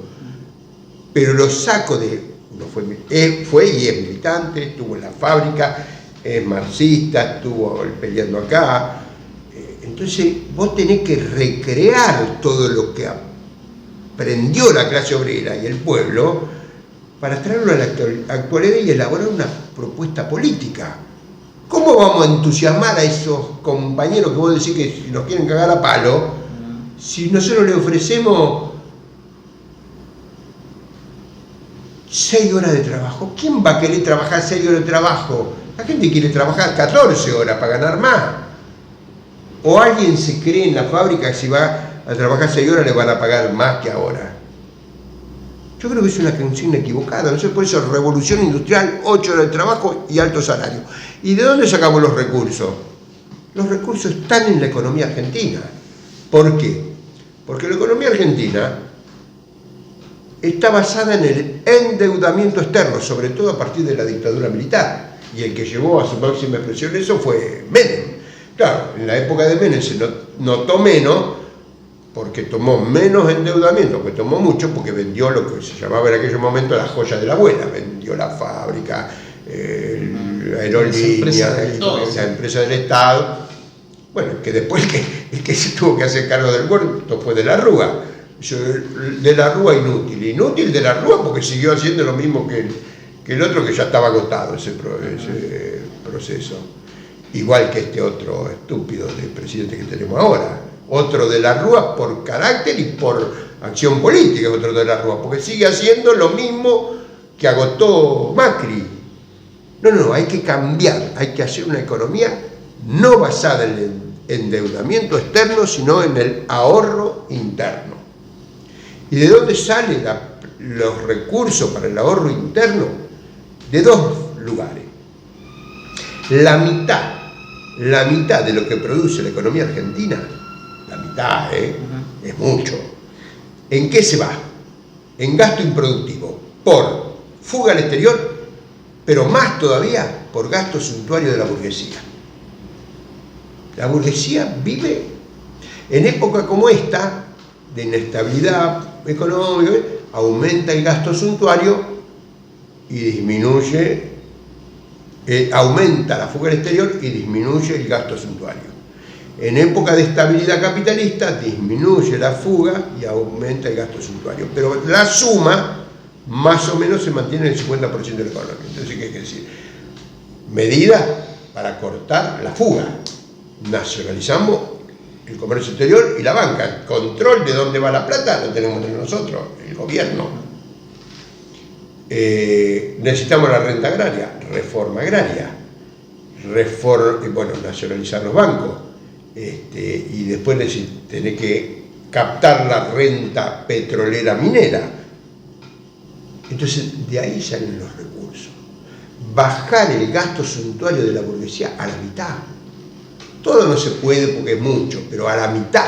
Entonces, si vos cortás el gasto suntuario, lo bajás a la mitad y cortás la fuga, te queda un 35% del Producto Bruto que hoy se dilapida en gasto improductivo a gasto productivo. La inversión productiva en Argentina hoy es la más baja de la historia, el 13%. China tiene el 50% del Producto Bruto.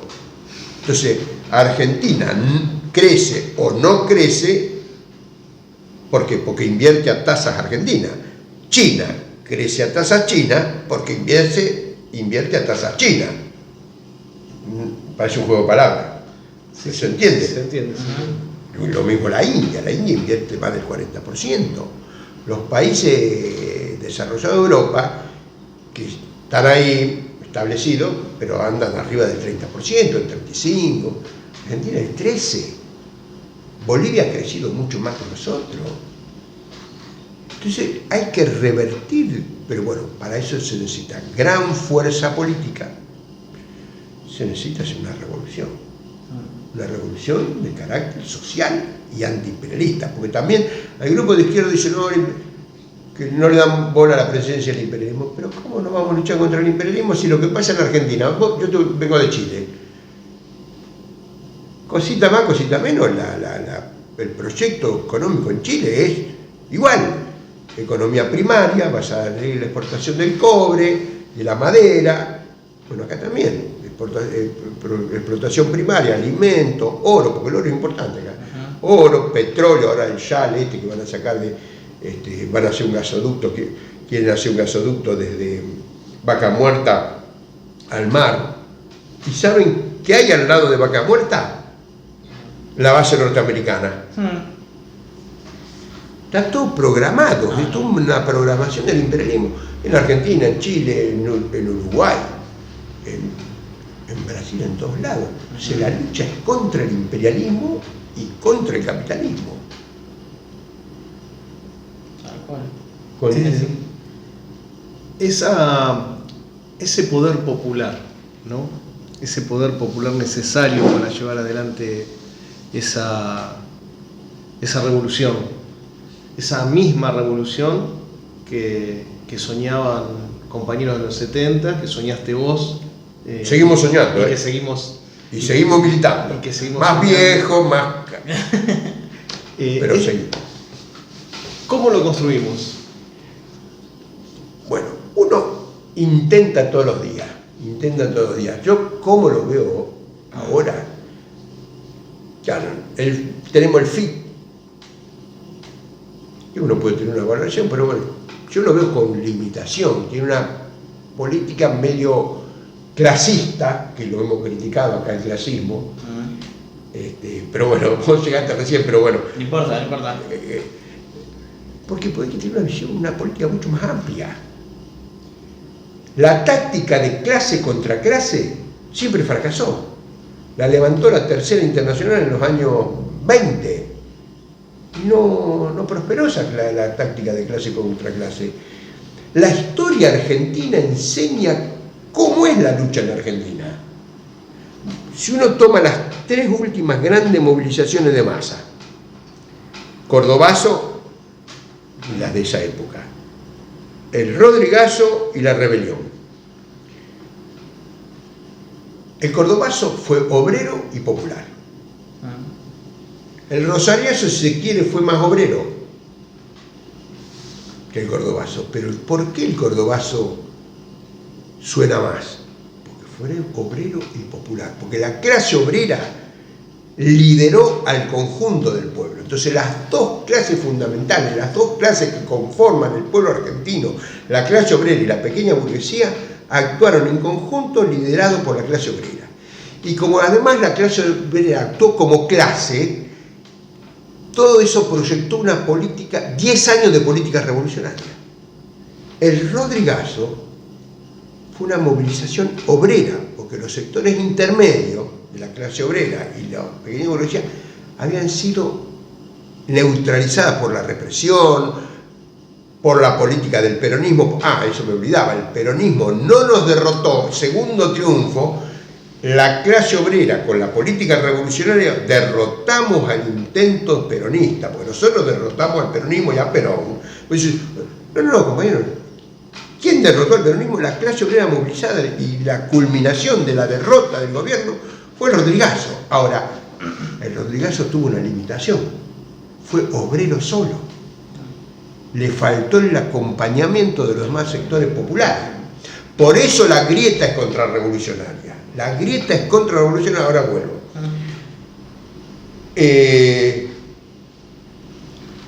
Al ser solamente obrero el Rodrigazo, llegamos con debilidad al momento del golpe. Se dio el golpe y no respondimos. Si ustedes leen la política de Santucho, durante todo ese año 75, toma de cuarteles, la movilización, todo, pero también se planteó, por un lado, la unidad de la vanguardia, Montonero, el PC, el PRT y el resto. Y unir a la lucha reivindicativa la lucha democrática, ampliar el frente de lucha contra el enemigo. Incluso si ustedes leen lo que plantea Santucho en el informe al Comité Central Bienal Liberado de julio del 75, no lo van a poder creer. Habla de todo esto, la clase obrera, el Partido Revolucionario, todo lo que ya sabemos.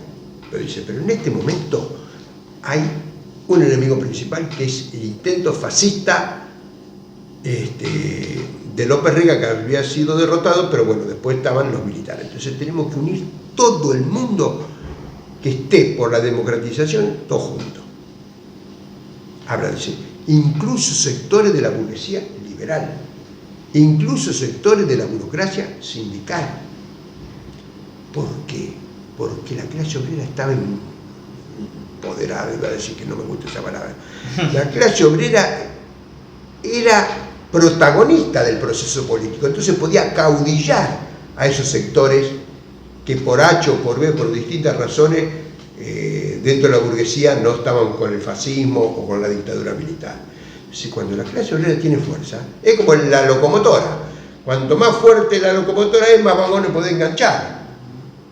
La clase obrera estaba fuerte, y si nos uníamos con el PC, con los Montoneros. Entonces, fíjense la visión de Santucho. Cuando se da el Rodrigazo, Santucho está en el monte. Y ahí estos sapientes, estos intelectuales que ya dicen, Santucho estaba en el monte, no estaba descolgado. Escúchame, cuando se produce la Revolución Rusa, Lenin estaba en Suiza, que yo sepa, no es Rusia. Y Trotsky estaba en Estados Unidos, que tampoco es Rusia. Y Santucho estaba en Tucumán, que es Argentina, o sea que estaba más cerca, estaba más cerca.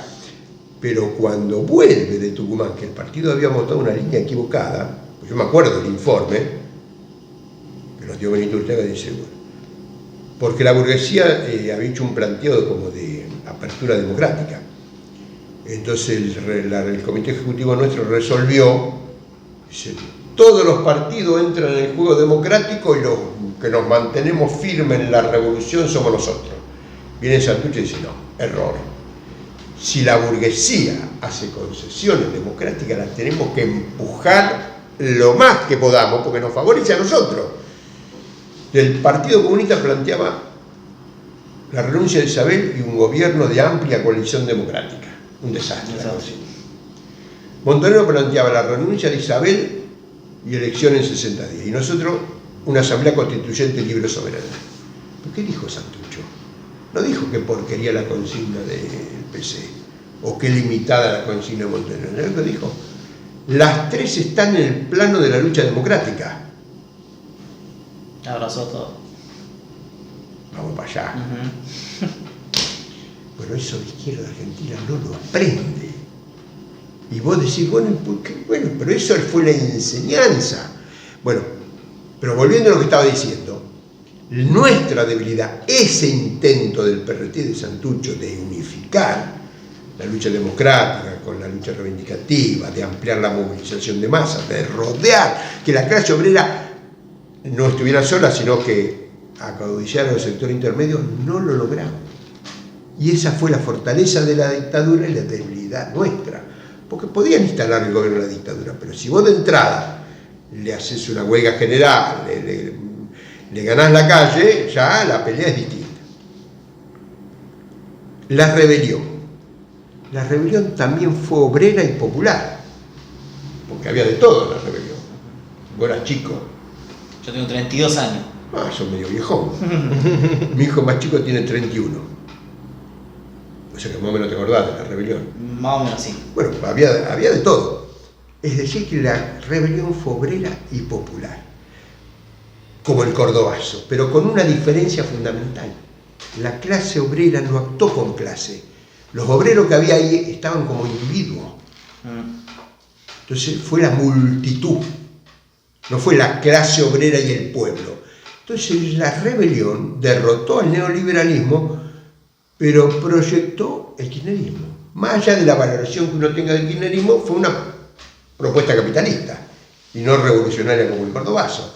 Entonces, por el estudio de la estructura económico-social, por la presencia del imperialismo y por la historia de la lucha de clase argentina, la política tiene que ser de la unidad de la clase obrera y del pueblo. Revolución antiimperialista y socialista. Entonces están los que se creen que son más revolucionarios y dicen, no, es la lucha contra la clase obrera y revolución socialista solo.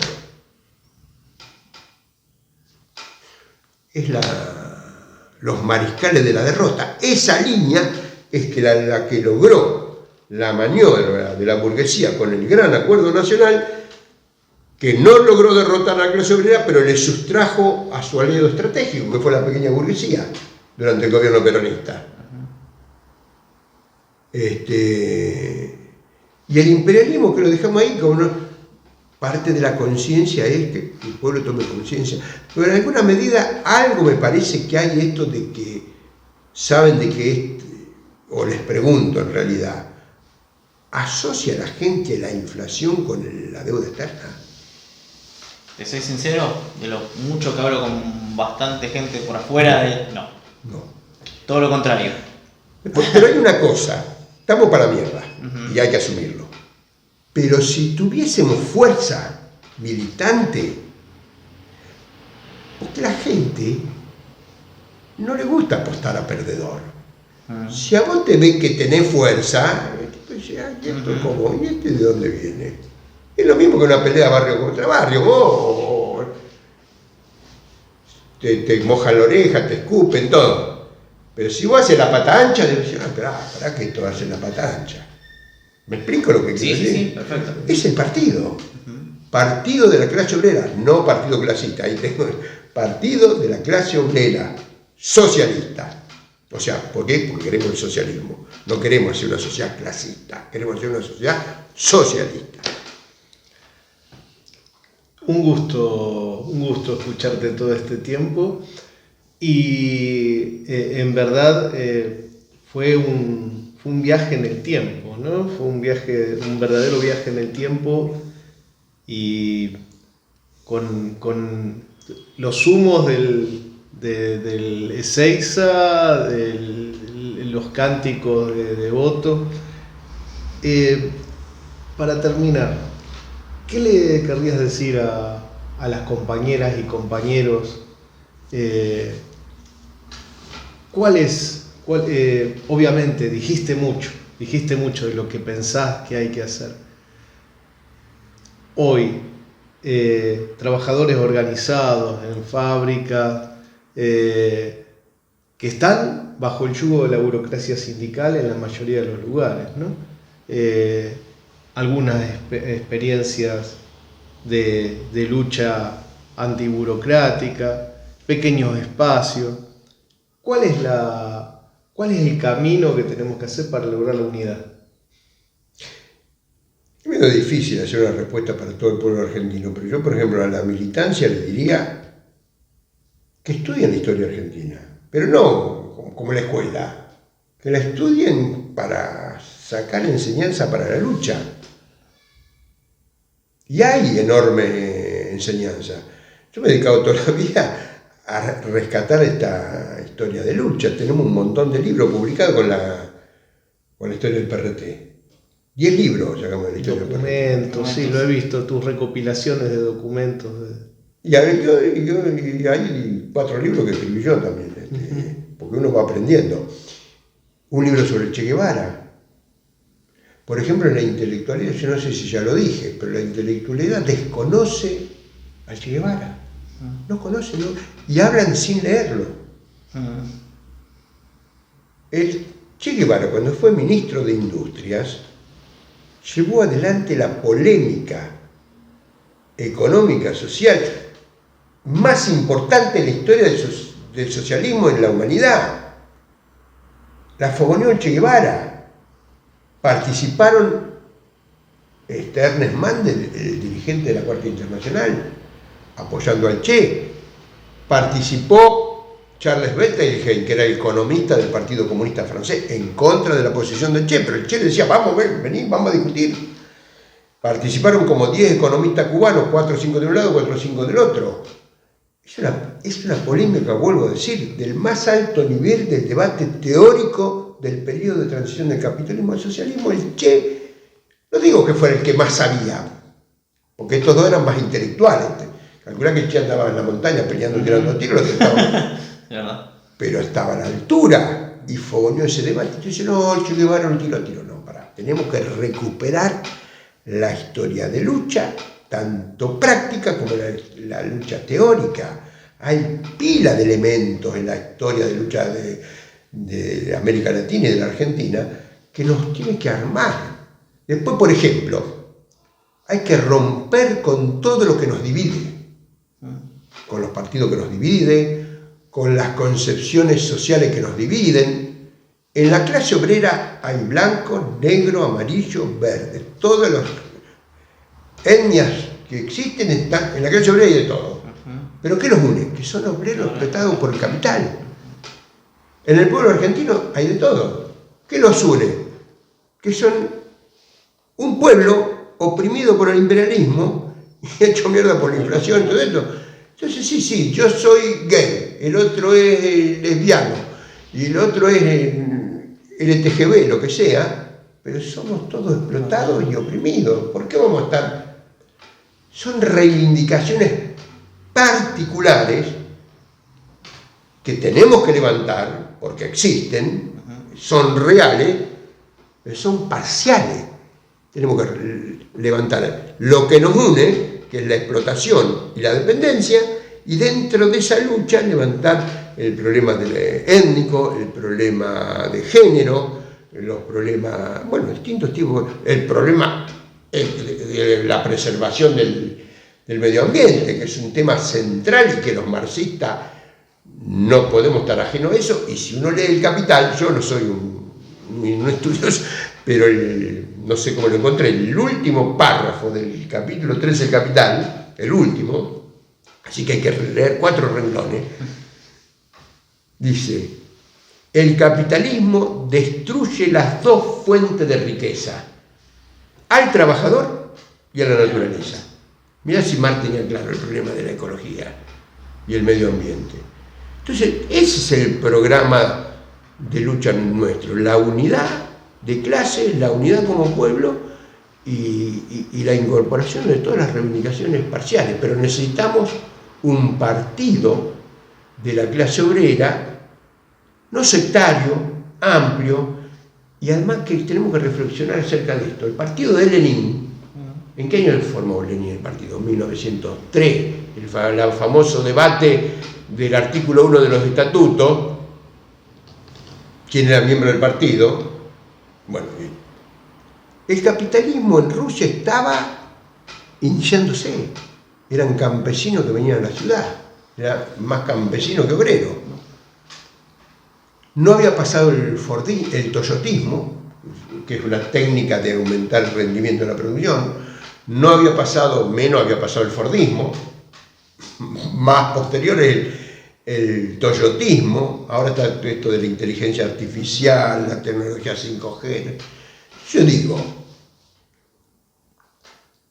pues se discute con el partido sí, partido no. No, tenemos que discutir, no partido sí, partido no. La clase obrera necesita el partido, pero lo que tenemos que discutir cómo es ese partido después de 120 años.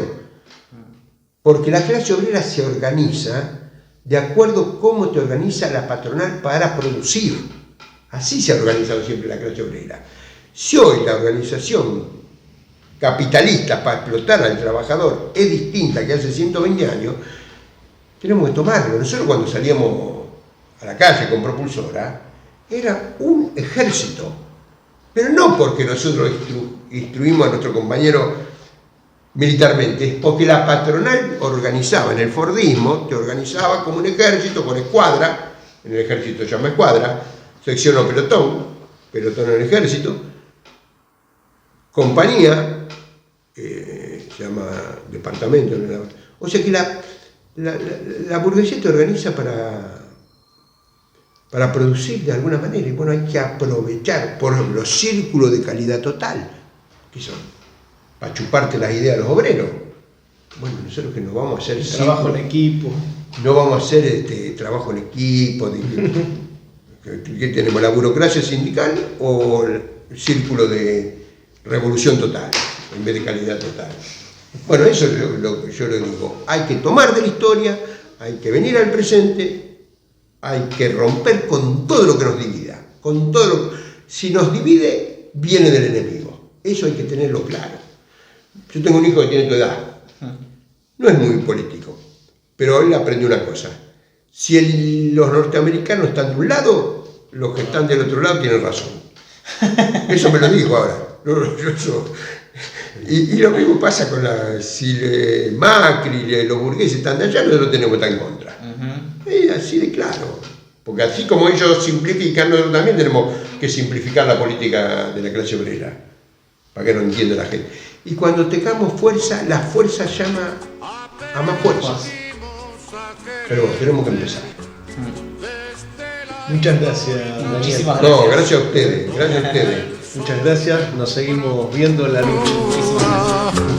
Le puso cerco a la muerte. Aquí se queda la clara, la entrañable transparencia de tu querida presencia.